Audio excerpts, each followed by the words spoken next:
Lewis makes a statement as the Dutch GP approaches. Mercedes reveals key engine advantage for 2026, and McLaren sends a warning to rivals for 2026. Do consider subscribing to the channel. Let's get into the latest F1 news. Imagine being one of the greatest athletes of our time, yet suddenly doubting your own worth, even calling yourself useless. That's where Lewis Hamilton finds himself heading into the Dutch Grand Prix, a race that could either turn his season around or send it spiraling further. In this video, we'll dive into Hamilton's emotional statement, the pressure behind the Ferrari garage, and whether this weekend at Zandvoort might signal a much-needed redemption.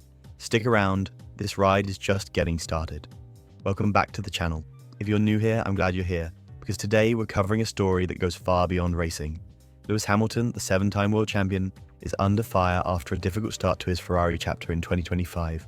No podiums in 14 races, harsh self-criticisms, team drama, and now a message of perseverance that resonates well beyond the world of motorsport. So what exactly did he say? On August 25th, Hamilton shared an emotional reflection online. He wrote, "I'm always so grateful for this time, for the opportunity to rest and recharge. We can't look away, we have to keep going, even when it's difficult." On the surface, it sounds like a simple pep talk, but behind those words lies a season full of doubt, struggle, and mounting pressure. This isn't just a PR message, it's a glimpse into the psychology of an athlete at war with himself. Research shows that vulnerability, when framed as strength, connects deeply with an audience. Viewers see the cracks, the humanity, and begin to root even harder for the comeback. And Hamilton's words hit that exact chord. They're not a resignation, they're a rallying cry. His reference to light, truth, and love might sound poetic, but psychologically, it's powerful. Positivity spreads, it influences teams, reframes narratives, and can shift momentum. But let's not sugarcoat it. The struggles are real. His move to Ferrari, once hailed as the start of a glorious final chapter, has instead been rocky. No podium finish so far this season. In Hungary, he qualified a disappointing 12th and went as far as calling himself useless, even suggesting Ferrari should replace him. That level of self-criticism reveals something more than frustration. In sports psychology, it mirrors symptoms of imposter syndrome, an inner voice that says you don't belong, even when all evidence shows otherwise. And it doesn't stop there. Team dynamics are a huge factor. Ferrari team principal Fred Vasseur has admitted that Hamilton can exaggerate problems with the car and be overly harsh on himself, adding emotional weight to an already fragile situation. Meanwhile, former driver Juan Pablo Montoya has pointed out that part of the problem lies with Ferrari's own engineers, arguing they may be stubborn and slow to adapt to Hamilton's driving feedback. That clash of communication styles can compound performance issues, making the mountain feel even taller. Even respected voices in the paddock have noticed. Even Capelli, another ex-F1 driver, described Hamilton as living a double life. Outside the car, he's still the confident, charismatic champion we know. But inside the cockpit, he seems lost, searching for answers that won't come. That split identity can be emotionally draining, yet not everyone is ready to write him off. Rubens Barrichello, who knows Ferrari's internal politics better than most, stepped in to defend Hamilton, calling him a super driver who can still win, if the car allows him to. And that's where the Dutch Grand Prix comes in. This weekend at Zandvoort is more than just another race on the calendar. It's a turning point. The circuit is demanding, the atmosphere is electric, and the eyes of the world will be on Hamilton. For him, success here might not mean winning. It could simply mean regaining composure, securing a clean race, or even finishing in the top 5. Those micro-wins matter because in psychology, they rebuild confidence far quicker than chasing one big breakthrough. There's also reason for cautious optimism. Ferrari recently introduced a rear suspension upgrade that Hamilton himself acknowledged as a genuine step forward. He praised the team's effort and admitted it gave him more confidence in the car. Combine that with his renewed mental outlook, and we have the ingredients for a potential narrative twist. If Hamilton can align his mindset, his machinery, and his performance at Zandvoort, it could ignite a fresh momentum heading into the second half of the season. Let's pause and pull out the key psychological takeaways from Hamilton's journey so far. First, vulnerability is strength. By admitting struggle publicly, he humanizes himself and builds connection. Second, the growth mindset. His focus on self-care and incremental improvement highlights resilience over results. Third, the power of micro-wins. Small steps like a better lap time or improved balance in the car can be more confidence-boosting than an outright podium. And finally, external support. Public backing from figures like Barrichello helps counterbalance the internal storm of self-doubt. These lessons aren't limited to F1. They apply to anyone chasing performance under pressure. Whether it's in work, school, or personal life, Hamilton's battle with self-belief is a mirror of our own struggles. We all face moments where the voice in our head says we're not enough. What matters is how we respond. Do we give in, or do we keep going, even when it's difficult? As the Dutch Grand Prix approaches, the spotlight is on Hamilton. Will Zandvoort be the race where he silences the inner critic, proves the doubters wrong, and begins his Ferrari comeback, or will it underline just how steep this climb has become? Either way, the drama is captivating, and the psychological story is as gripping as the race itself. Formula One is never just about racing. It's about timing, strategy, and the choices drivers make off the track. Right now, two experienced racers, Sergio Perez and Valtteri Bottas, are at the center of a fascinating story. Both are being linked to Cadillac's new Formula One project, and both could end up choosing that path over Alpine. At first glance, it sounds like a gamble. Why would two seasoned drivers choose a brand new team over one with years of experience? The answer reveals a lot about where Formula One is heading, and why legacy matters just as much as points on the board. Two drivers at a crossroads. Let's start with Sergio Perez. He was let go by Red Bull at the end of 2024. For years, he carried the weight of being Max Verstappen's teammate, an unenviable role under constant scrutiny. Even though Perez delivered podiums and played a huge part in the team's success, Red Bull decided to move on. Now, Perez finds himself looking for a new chapter, one that gives him both respect and stability. Then there's Valtteri Bottas. After leaving Mercedes, he joined Alfa Romeo, now Stake F1 team, with hopes of building momentum toward Audi's 2026 entry. But the project has been slow, the car uncompetitive, and Bottas' talent is being wasted in the midfield. He still has the hunger to race at the front, but right now he's stuck on the sidelines. Both drivers are proven winners, both are still capable of strong performances, and both are searching for something more meaningful than simply filling a seat. Why Cadillac? Enter Cadillac. Backed by General Motors, Cadillac's push into Formula One is not a token gesture. This is a serious, well-funded project aiming to build an American powerhouse on the grid. For Perez and Bottas, the appeal is obvious. Think about it. Instead of joining a team with baggage and uncertainty, they'd be stepping into something fresh, ambitious, and historic. Imagine being one of the first headline drivers for Cadillac, the face of a brand new American entry at a time when Formula One is booming in the United States. That's not just another contract, that's legacy. And don't underestimate the psychological pull.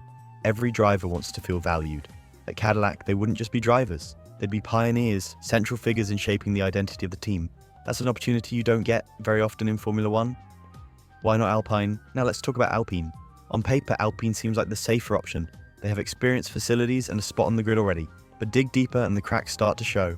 Alpine has been a team in constant flux. They've cycled through drivers, lost key talents, and shuffled leadership repeatedly. The result? A midfield team without a clear direction. For Perez or Bottas, joining Alpine might feel like standing still. You'd be driving, yes, but to what end? Where's the progress, the long-term vision? That's the crucial difference. At Cadillac, the future feels wide open.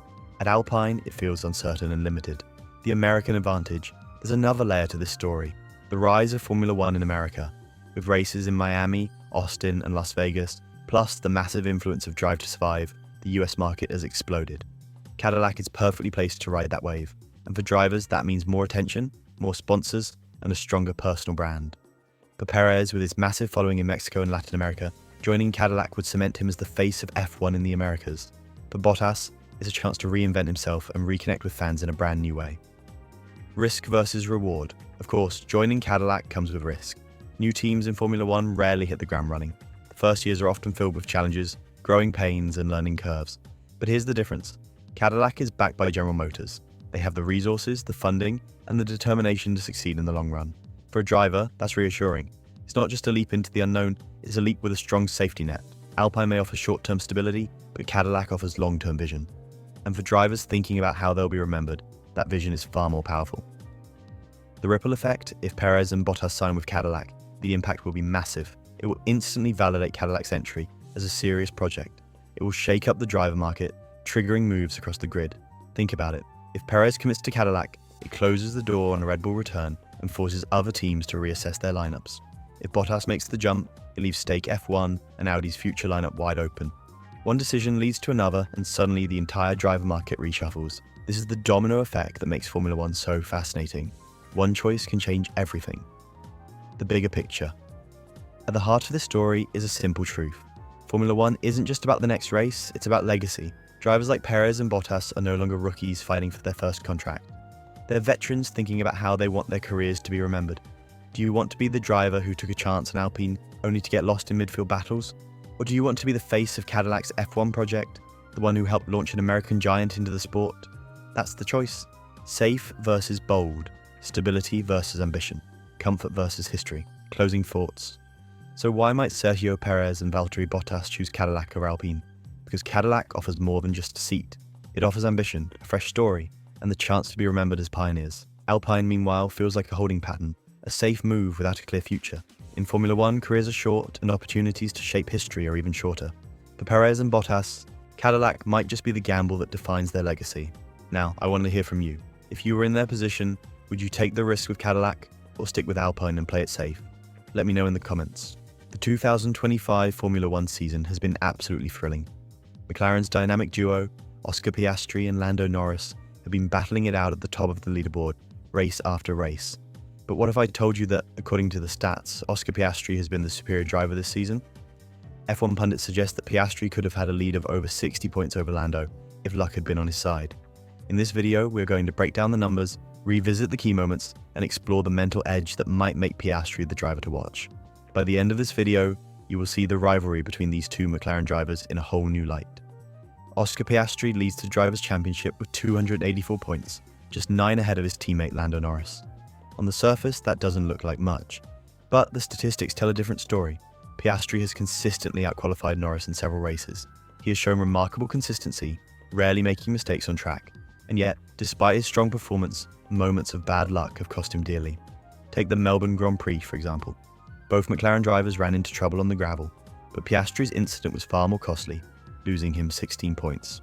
Then there was Silverstone, where a controversial decision denied him a potential win. These examples show that sometimes the championship isn't just about skill. Fortune plays a huge role, and it has kept the points gap artificially small. It is not just the numbers that give Piastri an edge. Formula One is as much a mental game as it is a physical one. Pressure, self-doubt, and split-second decisions can make or break a driver's season. Lando Norris has admitted to struggling with pressure at times. He has had moments of self-doubt that affected his performance. Piastri, on the other hand, thrives under pressure. His calm demeanor allows him to make strategic decisions in the heat of the moment, maintaining focus even when things go wrong. This mental toughness is one of the key reasons Piastri has been outperforming his teammate in almost every measurable way. Let's revisit some of the races that really shaped this season. In Melbourne, both drivers faced challenges, but Piastri's misfortune on the gravel ended up costing him 16 crucial points.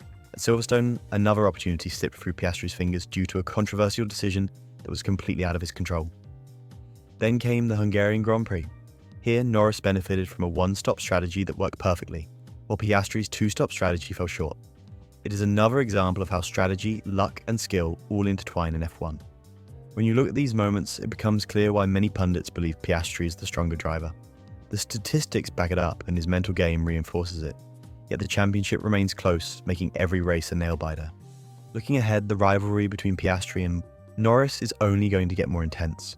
Both drivers push each other to the limit, which benefits McLaren as a team. This internal competition drives both drivers to improve. Every qualifying session, every race, every pit stop matters. Fans are witnessing the evolution of two exceptionally talented drivers, each striving for greatness. Who will come out on top?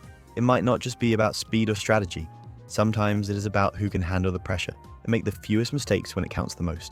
This is not just a battle between teammates. It is a window into how the best in the world operate under pressure. Watching Piastri and Norris gives insight into decision-making, resilience, and the psychology of competition. Piastri's consistency, calmness, and tactical intelligence make him stand out. Norris's flashes of brilliance and aggressive driving style keep the competition fierce. The combination of these contrasting traits makes McLaren one of the most exciting teams to follow this season. Even though the points gap is small, it does not tell the full story. Piastri's season has been defined by skill, strategy, and mental strength. Norris is formidable, but when you look at the full picture, the stats and performances suggest that Piastri might just have the edge. While the championship standings are tight, a deeper look at the season reveals that Oscar Piastri has been the more consistent and at times superior driver. Bad luck has kept the gap close, but his skill and composure under pressure are undeniable. As the season continues, every race is another chapter in this thrilling rivalry. Whether it is qualifying, race strategy, or handling the mental pressure, these two drivers are pushing each other and the McLaren team to new heights. The big question is, who will come out on top by the end of the season? Will Piastri's consistency and mental resilience win out? Or will Norris's talent and determination turn the tide in his favour? What do you think? Has Oscar Piastri been the better driver this season, or is Lando Norris still the one to beat? Leave your thoughts in the comments below. If you enjoyed this analysis, hit like, share it with fellow F1 fans, and subscribe for more in-depth coverage of Formula One. The 2025 season is far from over, and every race promises to be more intense than the last. The battle between Piastri and Norris is only getting started. A Formula One giant, once feared for its dominance, now facing whispers that it could collapse into a one-man team. That's the situation Mercedes finds itself in today, and at the heart of it all, a young talent under immense pressure, Kimi Antonelli. But is Mercedes really at risk of putting all its eggs in one basket? Or is this just part of a bigger story we're not seeing yet? Let's dive in. For years, Mercedes was untouchable. From 2014 to 2020, they didn't just win, they crushed the competition. 8 straight Constructors' Championships, Lewis Hamilton rewriting the history books, and a team that looked like a well-oiled machine. But here's the thing about dominance. Once you're at the top, the only way to go is down, and that's when the cracks begin to show. Right now, the big talking point isn't just Mercedes' car or whether Hamilton's departure left a hole, it's about Kimi Antonelli, the teenager many believe is the future of the Silver Arrows. Now, let's pause for a second. Think about the psychology of expectations. When a young driver gets promoted to Formula One, fans don't just see talent, they project their hopes onto that driver. The expectation isn't maybe he'll be decent, it's maybe he's the next Verstappen or the next Hamilton. That's an insane weight to carry, especially at just 17 years old. And according to reports, Antonelli has been struggling to adapt. This is where Mercedes' nightmare begins. If Antonelli falters, the team risks becoming a one-man operation, relying almost entirely on George Russell to carry them forward. And here's where it gets really interesting. Mercedes isn't just battling on track, they're battling perception. Formula One is a sport where psychology matters as much as speed. If the grid starts to see Mercedes as a team with only one reliable driver, it changes everything. Strategy options shrink. Constructors' points suffer. Rival teams gain confidence. It's like a predator smelling weakness. Once others sense it, the attacks intensify. But let's not write Antonelli off too quickly. History tells us that rookies struggle before they shine. Remember when Michael Schumacher made his debut? Few people predicted he'd go on to dominate an era.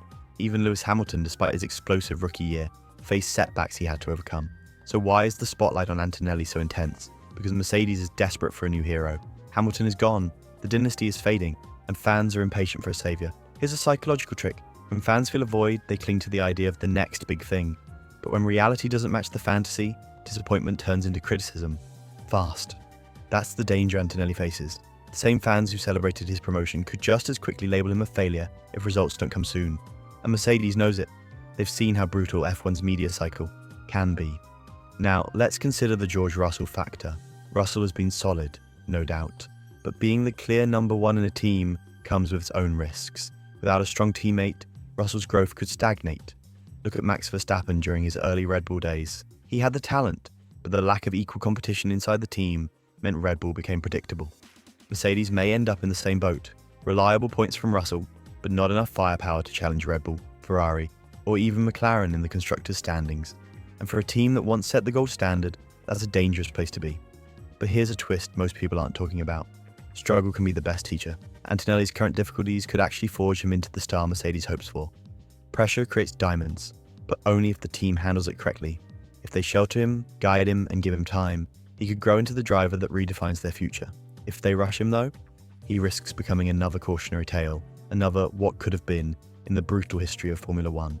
So, where does this leave Mercedes? On one side, you've got George Russell, consistent and reliable, but not yet a world champion. On the other, you've got Kimi Antonelli, raw, unpolished, but with limitless potential. Together, they could be the foundation for a Mercedes revival, or the reason the team fades into mediocrity. It's a high-wire act with no safety net, and this brings us back to the psychology of dominance.